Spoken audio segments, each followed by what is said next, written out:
উনি নিজে বিদেশে বসে আছেন, কেউ ভানুয়াতুতে বসে আছেন, তো বিদেশে তো গেছে টাকা। অনেকে বিদেশে যেতে চাইছেন চিকিৎসার নামে, আপনি তো যেতে চাইছেন না। আপনি তো চশমা পড়েছেন, আপনার পাওয়ার চশমা আছে, আপনি তো এখানেই চোখ দেখাচ্ছেন। চিকিৎসার জন্য বিদেশ যাত্রার আবেদন জানিয়েছিলেন অভিষেক বন্দ্যোপাধ্যায়, কিন্তু বিদেশ যাত্রার অনুমতি দিল না কলকাতা হাইকোর্ট। একই সঙ্গে এই মামলা খারিজ করে দিল কলকাতা হাইকোর্ট। যেহেতু একাধিক মামলা এই মুহূর্তে বিচারাধীন, তাই এখন বিদেশ যাত্রার অনুমতি দেওয়া সম্ভব নয় জানিয়ে দিল কলকাতা হাইকোর্ট। এবং সেক্ষেত্রে দেশেই চিকিৎসা করার পরামর্শ দিলেন কলকাতা হাইকোর্টের বিচারপতি সৌগত ভট্টাচার্য।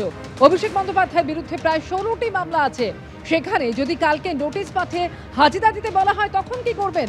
অভিষেক বন্দ্যোপাধ্যায়ের আইনজীবীকে এই প্রশ্ন করেন বিচারপতি সৌগত ভট্টাচার্য।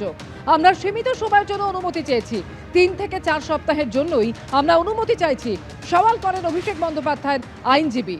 আগের পর্যায়ের চিকিৎসা বাইরে হয়েছে, তাই এখানে এখন চিকিৎসা করাবো না জানান অভিষেক বন্দ্যোপাধ্যায়ের আইনজীবী।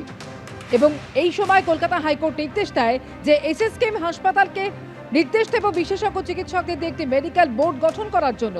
কাল দুপুর 2টোয় এসএসকেএম হাসপাতালে গিয়ে চিকিৎসা সংক্রান্ত নথি দেবেন, নির্দেশ কলকাতা হাইকোর্টের।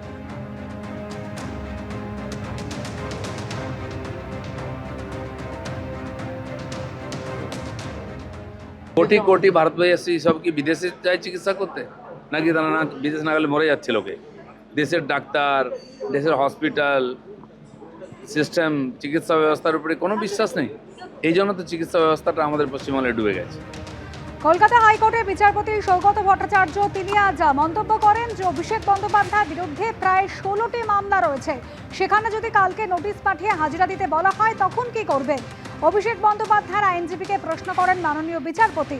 সীমিত সময়ের জন্য অনুমতি চেয়েছি, 3-4 সপ্তাহের জন্য আমরা অনুমতি চাইছি, সওয়াল করেন অভিষেক বন্দ্যোপাধ্যায়ের আইনজীবী। আগের পর্যায়ে চিকিৎসা বাইরে হয়েছে, তাই এখন এখানে চিকিৎসা করাবো না জানান অভিষেক বন্দ্যোপাধ্যায়ের আইনজীবী।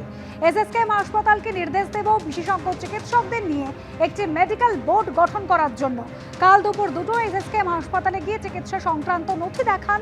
আগামী পরশু এসএসকেএম হাসপাতালে আদালতে তাদের রিপোর্ট পেশ করবে, সেই পরামর্শ মেনেই পরবর্তী পদক্ষেপ করা হবে, প্রাথমিক পর্যবেক্ষণে জানান মাননীয় বিচারপতি।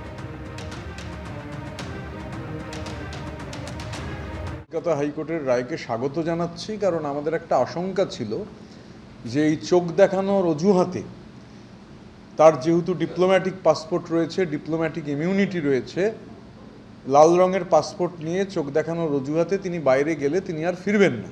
মহামান্য আদালত বলছেন যে এই মুহূর্তে চিকিৎসাটাই সবথেকে গুরুত্বপূর্ণ, কোথায় চিকিৎসা হচ্ছে সেটা বিষয় নয়। উত্তর হচ্ছে আমি আগে যেখানে চিকিৎসা করিয়েছি সেখানেই যেতে চাই, এসএসকেএম হাসপাতালে আমি যাব না। মানে আদালতেরও ঊর্ধ্বে আসলে মানে পিসির অভয়ারণ্যের মধ্যে থাকতে থাকতে গোটাটাই যেহেতু মগের মুলুকে পরিণত হয়েছিল, মানে আদালতের কথাও, হাইকোর্টের কথাও কিছু নয়, সুপ্রিম কোর্টের কথাও কিছু নয়, আমি যাব না। আর এটাও গুরুত্বপূর্ণ, এটাও তদন্ত করে দেখা দরকার, মানে এটাও খুব ইম্পর্টেন্ট যে জন হপকিন্সের মতো হাসপাতাল, সেই হাসপাতালের প্রেসক্রিপশনে যদি রেজিস্ট্রেশন নাম্বার না থাকে ডাক্তারের, তো সেটাও কোথায় ক্যামাক স্ট্রিটে বসে ফর্জারি হয়েছে কিনা সেটাও দেখা দরকার, কারণ উনি এই ধরনের ব্যাপারে অসম্ভব পারদর্শী আর কি। এবিপি আনন্দ, এগিয়ে থাকে, এগিয়ে রাখে।